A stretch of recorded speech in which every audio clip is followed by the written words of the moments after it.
I stood on a stool, trying to reach the toy on top of the cabinet, but suddenly I accidentally fell to the ground. Unable to move, I lay on the floor calling my dad's name, yet he did not notice me. Desperate, I cried out. By the time he took me to the hospital, I had already passed out. Although he wanted to seek help, he was deaf and mute. Fortunately, I was okay. However, when the test results came out, the hospital discovered we were not biologically related.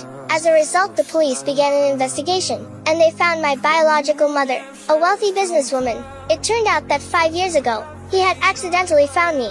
Unable to find my family, he had no choice but to raise me himself. During that time, he treated me as his own daughter. To make sure he could feel when I cried at night, he tied our fingers together with a string. Since he could not speak, he used sign language to tell me bedtime stories. We spent 5 wonderful years together. At my father's workplace, many people treated me kindly. They played with me. In addition, I learned to go to the supermarket alone. The shopping list I drew myself.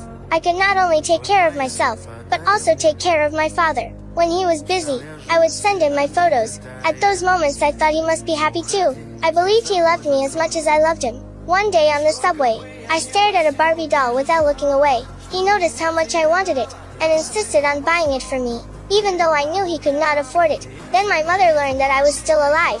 She decided to take me back. With the help of a lawyer, he was allowed to see me once. I ran into his arms, yet he had to tell me that we might be separated. I cried thinking it was my fault. However, he used sign language to apologize, explaining that he could not give me the life I deserved. I did not want to leave him, so I suggested that we run away, and he agreed. But we were caught. He was imprisoned. Then I was taken home by my biological mother. He excitedly opened the curtains. Inside were toys I had never seen, yet I was not interested. I only wanted to see my dad. During the court session, the lawyer said he could not properly take care of me. In response, he passionately took out a storybook to prove that he could still tell me stories. Even though people tried to stop him, he still fought for one last chance. The man who had never spoken, at that moment spoke a complete sentence.